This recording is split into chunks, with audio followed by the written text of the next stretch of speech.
Hello guys, welcome to my channel. क्या शर्त है तुम्हारी? अभय ने रूही को देख कहा, मैं इस घर में नहीं रहूंगी। रूही ने कहा, क्या पर क्यों? कोर्ट के आर्डर हैं, हमें साथ रहना है। अभय ने कहा, पता है मुझे, बार बार मुझे बताने की ज़रूरत नहीं है। मैं इस घर में नहीं रहूंगी, मैं सर्वेंट क्वार्टर में रहूंगी। रूही ने कहा, क्यों? वहाँ अभय के साथ साथ दादाजी ने भी कहा, भाभी आप मेरी वजह से प्लीज़ इस घर को मत छोड़िए। दिव्या ने कहा, तुम सर्वेंट क्वार्टर में नहीं रहोगी, घर है हमारा। अभय ने रूही को देख कहा, हमारा नहीं आपका। मेरी इतनी औकात नहीं है कि इतने बड़े घर में रह सकूं। मैं तो नौकरानी के बराबर हूँ। रूही ने अभय को देख कहा। अभय को याद आ गया वो दिन जब उसने रूही को नौकरानी कहा था। उसका सर झुक गया। दादी ने कहा, बेटा ये घर तुम्हारा है, इस घर को तुम्हारी ज़रूरत है। अरे नहीं, मैं इस घर की मैं कदम नहीं भी रख लूँगी तो इस घर की फिर से शुद्धिकरण करनी पड़ेगी। रूही ने 2 कदम पीछे हो गए। दादी का भी सर नीचे हो गया। वो आँख में आंसू लिए अपनी गलती का एहसास कर रही थी। भाभी प्लीज़ हम सबको माफ़ कर दो, हम सब अपनी गलती से शर्मिंदा हैं। दिव्या और भी कुछ कहना चाहती थी। रूही ने बिल्कुल ध्यान नहीं दिया, वो उस तरफ देख ही नहीं रही थी। अगर मेरी शर्त मंजूर है तो ठीक है, वरना मैं यहाँ नहीं रहूँगी, रूही ने साफ कह दिया। वो पलट कर जाने लगी। रुको, अभय ने रूही को का हाथ पकड़ कहा। रूही ने उसके हाथ को पकड़ते ही झटक दिया। बड़ी मुश्किल से वो यहाँ तक आए हैं। जब जाना रूही सर्वेंट क्वार्टर्स के तरफ बढ़ गई। अभय भी उसके पीछे पीछे चल गया। रूही अभय दोनों सर्वेंट क्वार्टर की तरफ चल दिए। पूरे नौकर और गार्ड्स थे, वो सब वहीं बड़े खड़े रूही का इंतज़ार कर रहे थे, सब उससे देखने के लिए।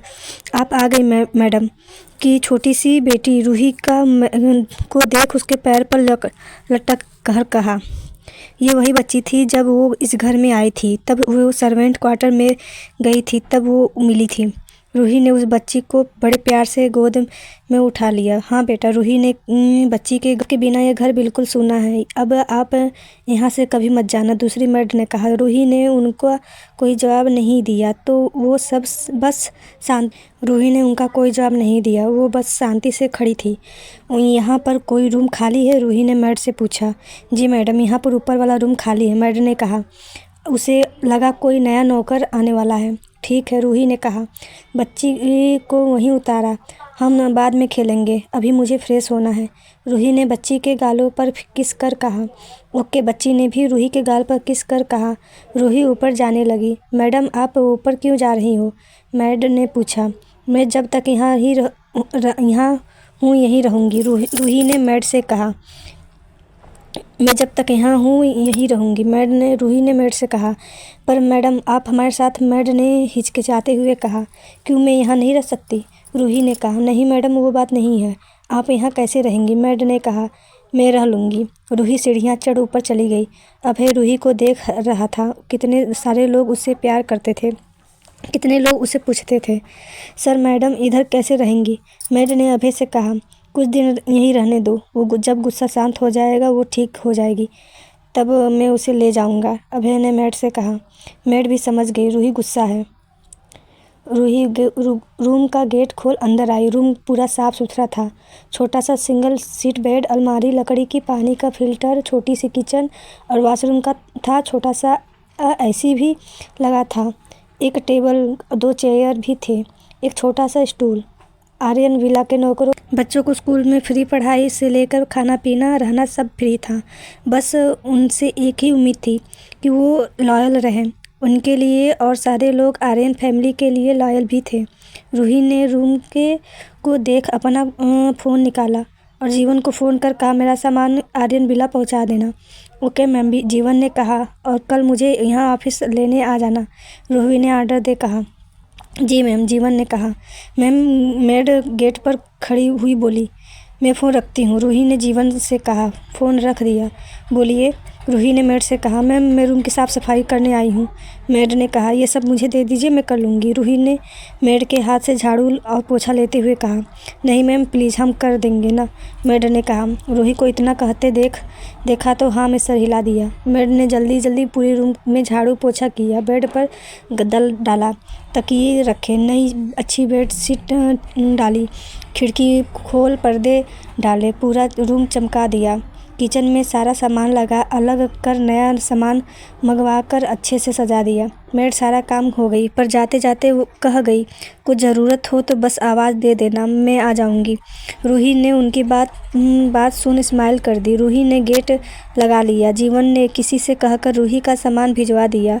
रूही ने आराम से अपने कपड़े अलमारी में जमाए। एक जोड़ी कपड़े निकाल वो वॉशरूम में चली गई। वो रेडी होकर बाहर आई। वहीं दीवार में टांगे छोटे से आईने में खुद को देखा। अपने दोनों गालों को हल्के हल्के थप्पड़ मार खुद से कहा, कंट्रोल योर इमोशन। फिर किचन में चली गई अपने लिए कॉफ़ी बनाने। गेट से मिलने नॉक हुआ। उसने गैस को फ्लो कम कर गेट खोलने चली गई। गेट खोल वो सामने की तरफ देखा जहां अभय खड़ा हुआ था। उसके हाथों में बड़ा सा बैग था, हाथ में लैपटॉप, बैग और फाइल। रूही ने उसे देख अपनी आईब्रो चढ़ा कहा, व्हाट हैपन? साइड हटो, दिख नहीं रहा है मेरे हाथ में कितना सामान है? अभय रूही ने के किनारे से निकल अंदर आ गया। आप इधर क्या कर रहे हैं? ये किसका सामान है? रूही ने अभय से कहा। अभय ने अपना बड़ा सा बैग उठाकर बेड रख खोलते हुए कहने लगा, मेरा सामान है। क्यों, आपका सामान क्यों है? रूही ने कंफ्यूज हो कहा। अभय ने अपनी शर्ट निकाली और अलमारी की तरफ जाने लगा। रूही उसे ऐसा करता देख गुस्से से बोली, मिस्टर आर्यन, आप मेरे रूम में अपना सामान क्यों लेकर आए हैं? और अरे, कैसी बात कर रही हो? तुम मेरी बीवी हो और पति पत्नी तो एक ही रूम में रहते हैं। क्या इसमें तेरा मेरा? अभय ने अलमारी खोल कर सामान जमाने लगा। रूही का सारा सामान एक तरफ कर दिया, दूसरी साइड अपने कपड़े जमाने लगे। मिस्टर आर्यन, आप यहाँ नहीं रह सकते। ये मेरा रूम है। अगर आप यहाँ रहेंगे तो मैं यहाँ नहीं रहूँगी, रूही ने गुस्से में कहा। वो अपना बैग निकालने लगी। शायद आपको याद नहीं है मिसेज आर्यन, जज ने कहा है, अभय ने रूही को देख कहा। रूही पलट कर घूर कर अभय को देखने लगी। रूही की हम दोनों की को एक ही छत के नीचे रहना है, अभय ने कहा। और ये रही छत। अभय ने ऊपर छत की तरफ इशारा कर कहा, और हम ये रहे हम दोनों। उसने खुद को और रूही पर हाथ दिखा कहा, अभय ने कहा। रूही गुस्से में घूरते हुए किचन में चली गई। उसे अब अफसोस हो रहा था कि कहाँ से वो आ गई। इसलिए तो उसने यहाँ रहना चुना था। फिर भी ये पीछे आ गया। काफ़ी बना रही थी, मेरे लिए भी बना देना। वो क्या है मुन्ना, मुझे भी अभी मीटिंग अटेंड करनी है, जब तक नहा कर आता हूँ, अभय ने रूही को देख कहा और अपनी टॉयल को गले में डालकर लेकर कपड़े वॉशरूम में चला गया। रूही गुस्से में देख रही थी। काफ़ी पीनी है ना, रुको तुम्हें कॉफ़ी पिलाती हूँ। रूही ने मन ही मन अभय कॉफ़ी निकाली और बची हुई कॉफ़ी में भी एक चम्मच डाल दिया। लो बन गई कॉफ़ी। रूही ने कॉफ़ी कप में डाल कहा, अपनी कॉफ़ी पीने लगी। अपना लैपटॉप उठाकर काम करने लगी। अभय वॉशरूम के अंदर आया। यह वॉशरूम आर्यन विला के किसी भी वॉशरूम की तरह नहीं था, बस सिंपल सा छोटा सा था। 2 नल लगे हुए थे, एक शावर, छोटी सी 2 बाल्टी रखी हुई थी। अभय नहा बाहर आया। उसने अपनी शर्ट और छोटा सा लोअर पहना। रूही को कॉफ़ी पीती देख, काम करते देख वो कुछ नहीं बोला, किचन में चला गया। कॉफ़ी के कप को ढका देख वो जल्दी से कॉफ़ी को उठा लिया। कितने दिन बाद वो रूही के हाथ की कॉफ़ी पिएगा। वो कप लेकर वहीं छोटी सी टेबल के पास बैठ गया। उसे मीटिंग करनी थी। वाईफाई तो पूरे आर्यन विला में था, नेटवर्क की कोई प्रॉब्लम नहीं थी। अभय अपना लैपटॉप खोलकर कॉफ़ी का कप उठाकर पीने लगा। उसने एक सिप ली ही थी कि पूरी कॉफ़ी मुंह से बाहर आ गई। रूही ने तिरछी नज़र से अभय को देखा। मन ही मन बहुत हंसी आ रही थी उसे अभय का चेहरा देख। अभय ने पलटकर बेड पर बैठी रूही को देखा। कॉफ़ी का कप लेकर उसके सामने आया। रूही को लगा वो कुछ बोलेगा, पर अभय अपने साथ चेयर भी खिसका कर लेकर आया। रूही के सामने रख वो चेयर बैठ गया। रूही उसे ऐसा करते देख अंदर ही अंदर डर रही थी कि अभय उसे फिर हर्ट कर देगा। अभय भी ये अच्छे से जान रहा था। उसने कॉफ़ी का कप अपने मुंह तक लाया और रूही को देख कहा, एक घुट पीने लगा। रूही उसके ऐसा कॉफ़ी पीते शौक हो गई। वो अभय को कॉफ़ी बिना हिचकते पीते देख हैरान हो गई। क्या इसे कॉफ़ी का टेस्ट बेकार नहीं लग रहा है? ये ऐसे पी रहा है। अभय ने पूरी कॉफ़ी 5 मिनट में ख़त्म कर दी। रूही खाली कप को देखती कभी अभय को। तुम अगर सामने बैठ जहर भी पिला दोगी तो वो पीने को तैयार हूँ, अभय ने रूही को बड़े प्यार से देख कहा। रूही उसकी बात सुन मुंह बना काम करने लगी। अभय ने उसको इग्नोर करते देखा तो कहा, ऐसे इग्नोर न किया करो, जाने यहाँ जहाँ मेरी अंतर आत्मा जूझ जाती है। रूही इसके ऐसे डायलॉग सुन पागल सी हो रही थी। उसने और तुम हो कि अभय ने रूही के कान में ब्लूटूथ निकाल कहा। मिस्टर आर्यन, रूही ने गुस्से में कहा। जी बोलिए मिसेज आर्यन, अभय ने बड़े प्यार से बोला। देखिए रूही उसकी बात सुन झुंझला गई। वो अपनी जगह पर खड़ी हो गई। जैसे ही वो खड़ी हुई उसे चक्कर आने उसने अपने सर को पकड़ लिया। अभय ने रूही को से उसके हाथ को कंधे पर थे उसे छटाक दिया। मुझे बार बार मत छुआ करिए। रूही ने गुस्से में अभय को उंगली दिखा कहा। तुम्हें चक्कर आया है न? अभी क्या हुआ है? अभय ने रूही से कहा। कुछ नहीं हुआ, इतनी झूठी फिक्र करने की ज़रूरत नहीं है। रूही ने गुस्से में कहा। झूठी फिक्र नहीं कर रहा हूँ, बताओ क्या हुआ है तुम्हें? अभय ने कहा। सच में उसे उसकी फिक्र हो रही थी। कुछ नहीं हुआ है। जो सुबह से सर पर घूम रहे हो, मुझे परेशान कर रहे हो, इसके वजह से सर दर्द दे रहा है। दूर रहो मुझसे, शांति से रहने दो। रूही ने गुस्से में अपने हाथ जोड़ अभय से कहा। अभय उससे दूर हो गया, जाकर अपनी चेयर पर बैठ गया। रूही ने उसे देखा बाहर चली गई। वो गार्डन में खड़ी हो गई। जीवन को कॉल किया। हेलो जीवन, रूही ने जीवन को कॉल कर कहा। Yes ma'am. जीवन ने कहा। डॉक्टर सुभाष से मेरी अपॉइंटमेंट फिक्स करो कल की। रूही ने कहा। Yes ma'am. मैम उस दिन सिया मैम ने अपॉइंटमेंट ली थी। जीवन ने कहा। हाँ ली थी, पर मैं जा नहीं पाई थी। तुम कल की अपॉइंटमेंट ले लो, रूही ने कहा। फ़ोन रख दिया। वो पीछे पलटी। उसे दादाजी खड़े दिखे, जो एक चेयर में बैठे उसे ही देख रहे थे। रूही ने उन्हें ध्यान नहीं दिया। वो जाने लगी। बैठोगी भी नहीं? दादाजी ने नर्म आवाज़ में कहा। आप लोग बड़े लोग हैं, मैं आपके पास कैसे बैठ सकती हूँ? रूही ने कहा और रूम में चली गई। दादाजी उसे जाते देख बोले लगे। चोट के घाव मिट जाते हैं, पर दिल के घाव तो वो पता नहीं कब तक मिटते हैं, और ये घाव तो बहुत गहरे हैं। दादी ने कहा। कुछ नहीं, बस अपनी गलतियों का पश्चात कर रहा हूँ। इतना सब हो गया, मैंने कुछ नहीं कहा। दादाजी ने कहा। आप क्यों खुद को दोषी ठहरा रहे हैं? जो होना था वो ईश्वर का किया होता है। दादी ने कहा। ईश्वर हमें बहुत से संकेत देता है, पर हम इस ही समझने में देर कर देते हैं। दादाजी ने कहा। बस भगवान से एक दुआ करना है कि भगवान सिर्फ चले। अंदर ठंड बढ़ गई है, दादी ने दादा से कहा। दोनों अंदर आ गए। दिव्या रूही को जाते देखा उसे बहुत बुरा लगा। उसकी भाभी ने उसे एक बार भी देखा। वो रोते हुए अंदर चली गई। क्या हुआ? किचन से निकलती ज्योति जी ने उससे पूछा। माँ, दिव्या उनके गले लग गई, रोने लगी। क्या हुआ तुम्हें? ज्योति जी ने पूछा। माँ, भाभी आई हैं, पर वो अंदर नहीं आई। वो सर्वेंट क्वार्टर में चली गई, दिव्या ने रोते हुए कहा। जाओ तुम रूम में अभी फ्रेश हो जाओ, ज्योति जी ने दिव्या को चुप कराकर कहा। दिव्या रूम में चली गई। ज्योति जी बाहर गार्डन में आई। पूरे मेड वहीं खड़ी थी। क्या हुआ? तुम लोग यहाँ क्यों खड़े हो? ज्योति जी ने कहा। वो बड़ी मैडम रूही मैम हमारे साथ इस क्वार्टर में रह रही हैं, मैड ने कहा। जाओ जाकर रूम में उसका ज़रूरी सामान रख देना। रूम अच्छे से साफ़ कर दो, और हाँ, ठंड बढ़ गई है, हीटर लगा देना, ज्योति जी ने मैड से कहा। मैडम ने हाँ में सर हिला दिया। ज्योति जी किचन में आ गई, खाना बनाने लगी। दादी किचन में आई। ज्योति जी को इतना शांत देख कहा। जी माँ। ज्योति जी ने कहा। क्या हुआ है, इतनी शांत क्यों हो? अभी भी तुम्हें रूही गलत लगती है? दादी ने पूछा। ज्योति जी दादी की तरफ देखने लगी। बोलो ज्योति, क्यों नहीं आई तुम जब वो घर आ रही थी? दादी ने कहा। ज्योति जी ने उनके सवाल का कोई जवाब नहीं दिया। वो किचन को छोड़ रूम में आ गई। क्या हो गया है इस घर को? दादी ने कहा। वो निराश होकर अपने रूम में आ गई।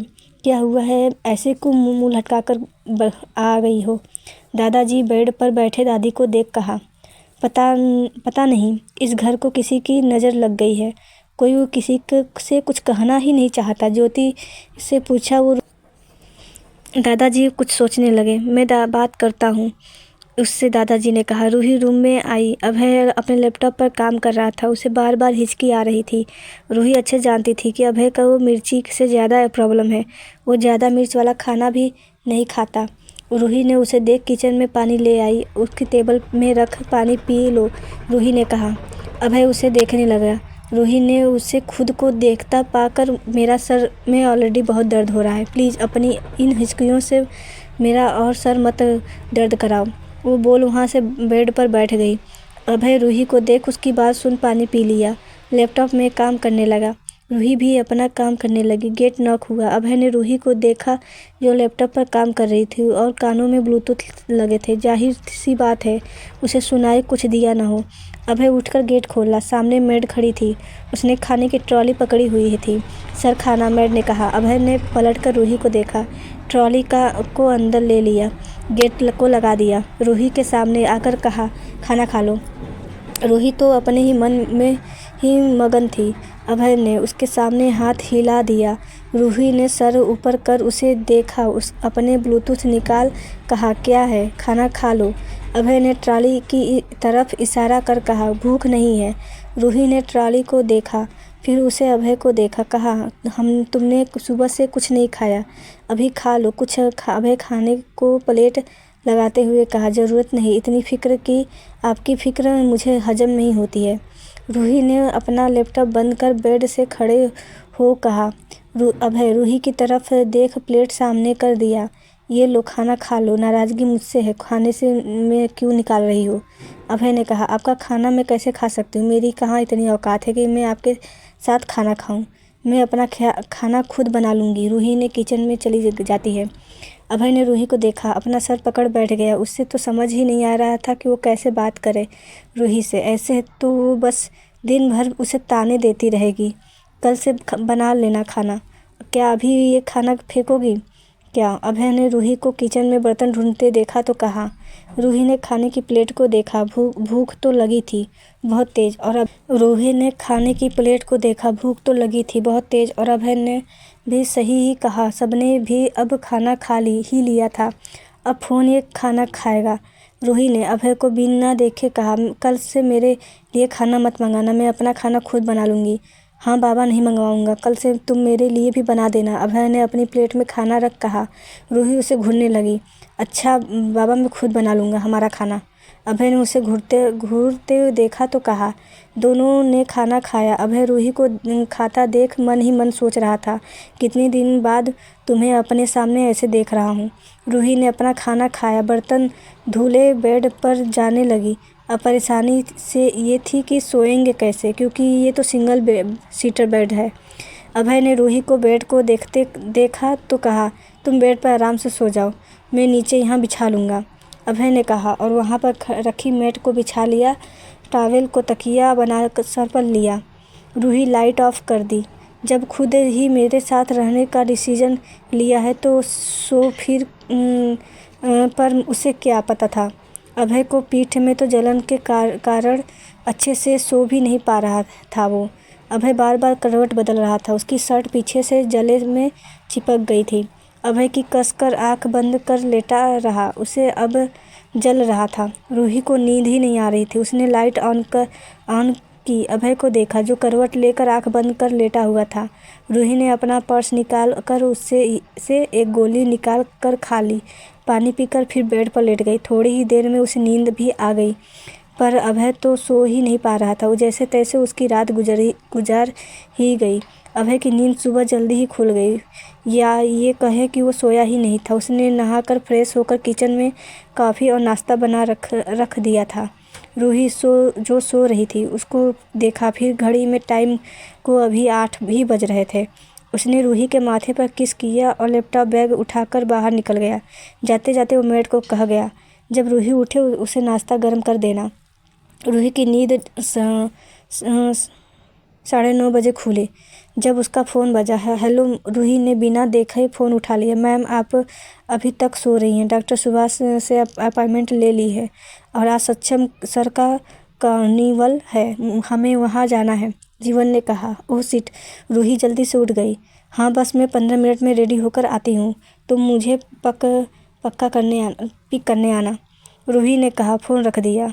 इधर उधर देखा, अभय कहीं नहीं दिखा। उसे अलमारी में लगी एक कलरफुल पेपर पर गया। रूही बेड से खड़े होकर उसने पढ़ने लगी। गुड मॉर्निंग, उठ गई हो? रेडी हो जाओ, नाश्ता बना दिया है। और हाँ, ये मत सोचना कि मैंने ये आर्यन बिला से मंगवाया है, मैंने खुद बनाया है। I love you. रूही ने उस चीट को फाड़ कर डस्टबिन में डाल दिया। कपड़े निकाल कर वॉशरूम में चली गई। उसने गेट खोला और जाकर एक बाल्टी से टकरा गई। अहम, ये आदमी एक काम ढंग से नहीं कर सकता। बाल्टी मुझे मारने के लिए यहाँ रखी थी। रूही ने अभय को मन ही मन सुनाते हुए कहा। बाल्टी पर एक लात मार दी, जिससे उसमें से जो कपड़े थे वो बाहर आ गए। रूही की नज़रें कपड़े पर गई जिसमें खून लगा था। उसने वो उठा लिया। ये तो शर्ट है जो रात में पहनी थी। उसमें इस